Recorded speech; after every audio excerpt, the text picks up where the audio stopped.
Buenas a todos estudiantes, estamos en Saca tu carrera en un nuevo vídeo de Machine Learning en Python y hoy vamos a ver cómo entrenar y evaluar nuestra red neuronal especializada en análisis de texto, en Natural Language Processing.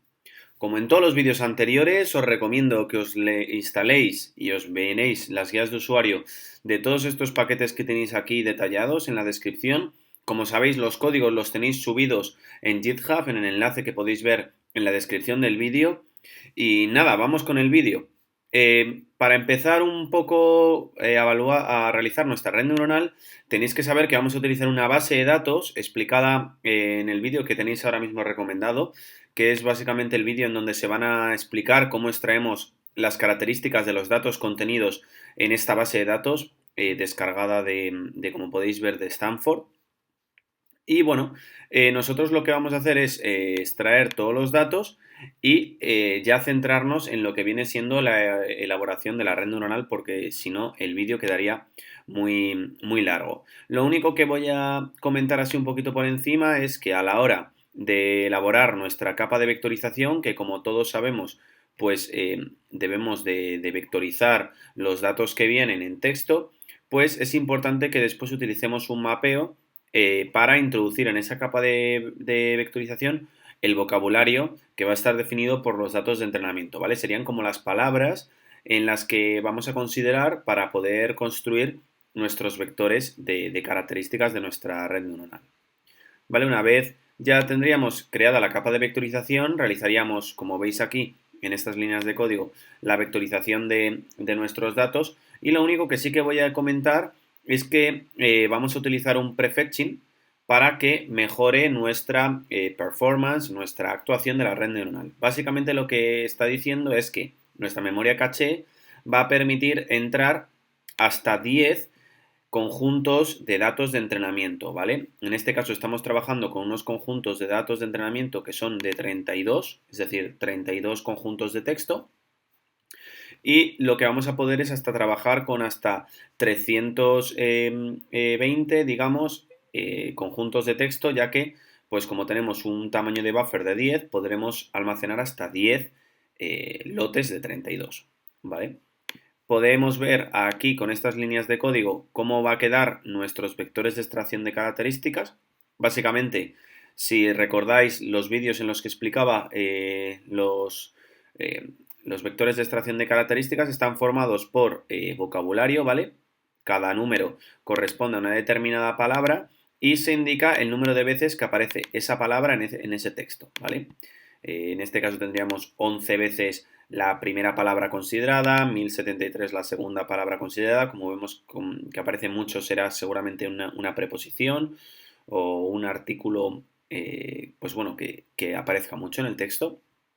Y bueno, así con todos los diferentes fragmentos de texto. Comentar también que las etiquetas son, en este caso, 0, cuando la experiencia, digamos, la review, en este caso estamos evaluando películas, pues la review de la peli es negativa, tendríamos un 0, y cuando la review es positiva, la etiqueta sería un 1, ¿vale? Y en base al vocabulario que tiene, pues podemos determinar y predecir futuras reviews, ¿vale? Ya entrando en la construcción del modelo, lo primero que vais a tener que hacer es importar las métricas de evaluación que explicamos también en el vídeo de métricas, que os sale el nuevo recomendado y que os recomiendo que os lo veáis si no os lo habéis visto, en donde vamos a, además de utilizar la exactitud, que es una métrica que viene por defecto en TensorFlow, en Keras, vamos a utilizar además la precisión, la memoria, o también llamada en inglés recall, y la puntuación F1. ¿Por qué? Porque la puntuación F1 nos da una medida más exacta de cómo funciona nuestro modelo, de cómo tiene en cuenta los datos que correctamente clasifica y que incorrectamente clasifica, y por ello nos va a interesar utilizarla. Para poder utilizarla, lo que tenemos que utilizar son estas funciones que vienen por defecto en Keras. Las podéis encontrar por ahí en internet o simplemente sacarlas de aquí, ¿vale? Tampoco os centréis en entender un poco cómo funcionan, son funciones ya mucho más complicadas de entender, pero que sepáis que lo que hacen es calcular nuestras métricas de evaluación. Y después lo que vamos a utilizar es meterlas en el modelo de manera externa, ya que, como he dicho, Keras no cuenta con ellas. Una vez ya tenemos nuestras métricas cargadas, lo que vamos a hacer es elaborar el modelo de red neuronal. En este caso voy a utilizar el método de layers de Keras, ya que es un método que para mí me parece muy intuitivo y muy fácil de utilizar. Vamos a ver cómo creamos nuestra red neuronal. En primer lugar, definimos las entradas a los modelos. Las entradas a los modelos, ¿qué van a ser? Pues básicamente van a ser arrays, cuya forma, pues como podéis ver, solo va a tener una única fila y un número indeterminado, digamos, de columnas. Y además los valores van a ser enteros de hasta 64 bits. Una vez definidas las entradas, pues lo que hacemos antes de nada y siempre en todos las redes neuronales de texto, de procesamiento de texto, lo que vamos a utilizar es una capa de embedding, de incrustación, que lo que va a hacer es obtenernos, pues, mapear las características que hemos extraído en los vectores de extracción de características. Para ello llamamos con layers a la capa de embedding y le decimos que tenemos como máximo 2000 características, creo que eran, que las hemos especificado arriba del todo cuando definíamos las características, aquí, ¿vale? 20.000 características. Era el número máximo de tokens que puede sacar nuestra capa de vectorización. Y luego vamos a establecer que vamos a tener hasta 128 dimensiones de incrustación, ¿vale? ¿Esta capa que va a recibir? Pues las entradas de la capa anterior. Y esta capa, que sería la X, va a entrar sus datos en la siguiente capa de dropout, que como sabéis ya en el vídeo de capas que os expliqué, pues sirve para inactivar algunas neuronas para evitar el overfitting. Esto sería así, la siguiente capa de dropout va a dar sus resultados a una capa convolucional. Las capas convolucionales son básicas para poder obtener información de lo que estamos estudiando. Y bueno, en este caso lo que vamos a utilizar es, como podéis ver aquí, un filtro de 128 con 7 unidades de kernel, es decir, tendríamos 128 valores y vamos a ir comparando, haciendo la convolución de los 7 que en ese momento entren en el núcleo. Activamos el padding, que básicamente es que los vectores puedan acabar en ceros, ¿vale? Se lo permitimos. Y bueno, la función de activación en estas capas convolucionales se suele utilizar siempre una relu, porque es una función que cuando los valores son negativos toma el valor de cero y esto es muy útil a la hora de realizar la propagación hacia atrás. Tampoco quiero entrar en muchos detalles, pero es una capa, es una función de activación, perdón, que se suele utilizar mucho. Y strides son los saltos que vamos dando dentro de este filtro de convolución. ¿Vale? Estos valores los podéis ir toqueteando, modificando un poquito como vosotros veáis y podréis ver cómo van cambiando los resultados al hacer diferentes pruebas.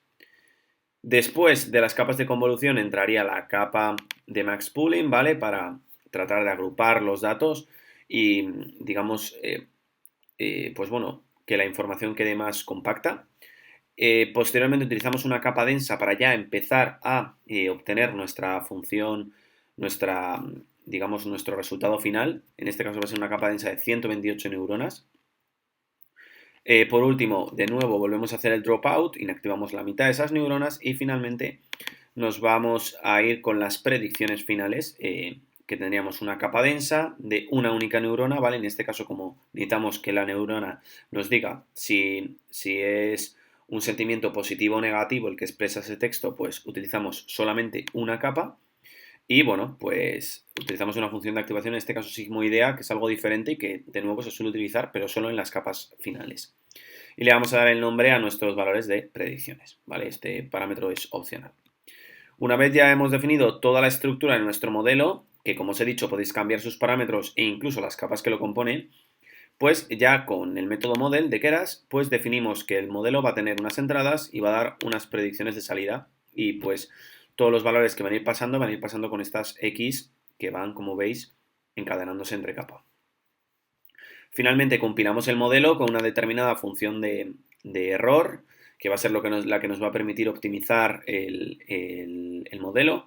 En este caso utilizamos la entropía cruzada binaria, pero podéis elegir de nuevo otra función y ver cómo cambian. Se suele utilizar esta porque es la que mejores resultados da. El optimizador, utilizamos en este caso el Adam, pero como os digo, podéis utilizar otros. Y las métricas, las que hemos definido al principio.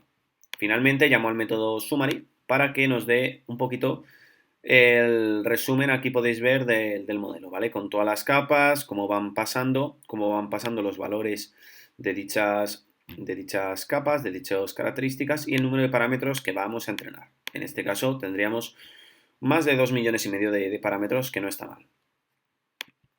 Una vez ya hemos definido todo ello, lo que vamos a hacer es entrenar nuestro modelo con el método FIT, ¿vale? Entrenamos e introducimos los datos de entrenamiento, un conjunto de validación como validation data, y en este caso vamos a utilizar 3 épocas o 3 iteraciones que, bueno, básicamente es el número de veces que se va a entrenar nuestra red neuronal.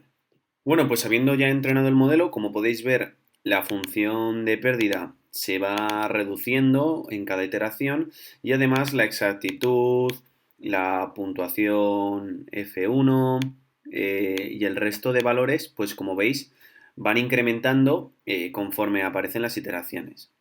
Después podemos evaluar el modelo que hemos hecho con nuestros datos de test, que estarían sin conocerse por el modelo.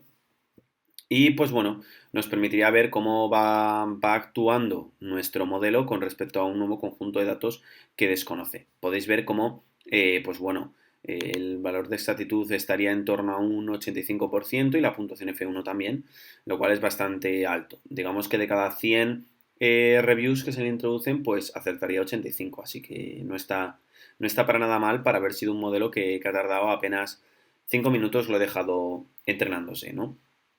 Entonces aquí nos darían los resultados, ¿vale? Tanto de la función de pérdida como de la puntuación, la exactitud, la puntuación F1, la memoria y la precisión.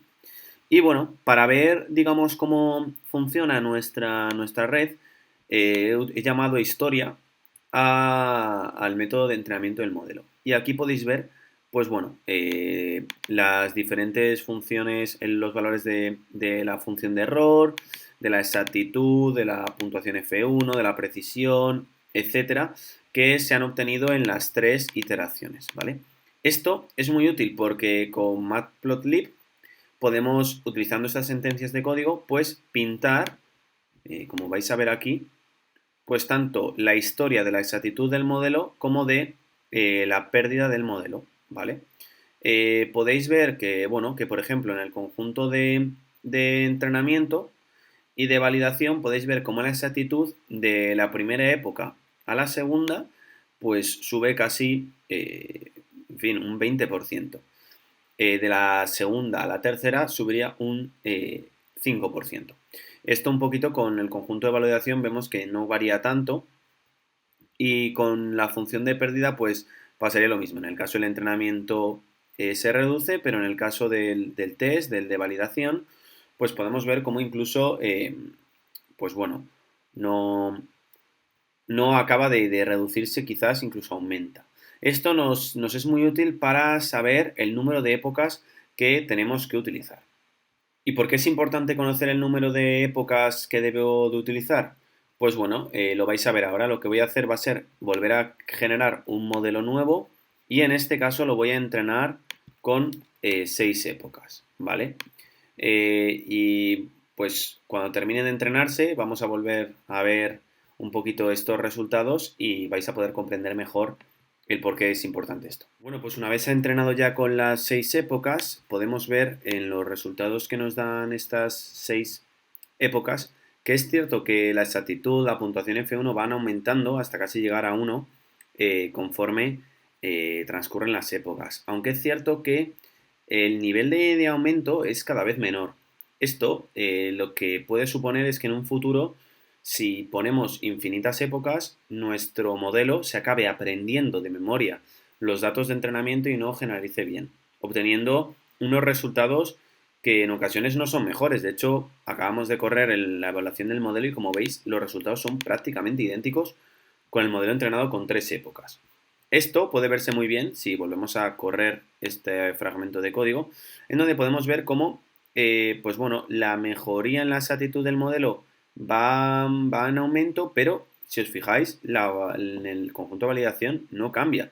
Y con respecto a la función de pérdida, vemos cómo va bajando en el entrenamiento, pero en el conjunto de test va cada vez subiendo. Esto lo que nos quiere decir es que el modelo comienza a no generalizar bien, comienza a aprenderse los resultados de memoria y por ello, pues bueno, es muy importante elegir el número de épocas suficientes, pero no excesivas para entrenar el modelo.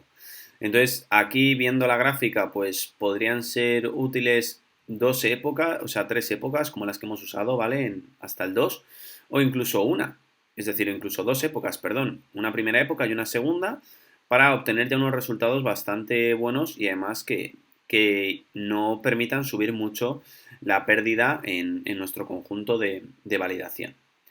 Con lo cual es muy útil la realización de estas gráficas, siempre suelen realizar y suelen ser muy útiles para ver cuál es el número de épocas que debemos de usar y si nuestro modelo ha generalizado, no ha generalizado, si requiere más entrenamiento, si por el contrario le estamos dando demasiado entrenamiento.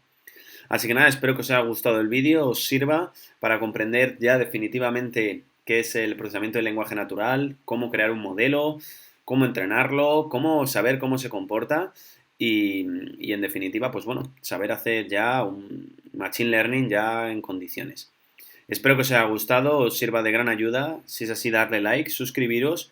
No olvidéis comentar cualquier duda, error, lo que sea que os salga por consola. Y nada, nos vemos en futuros vídeos. ¡Ánimo!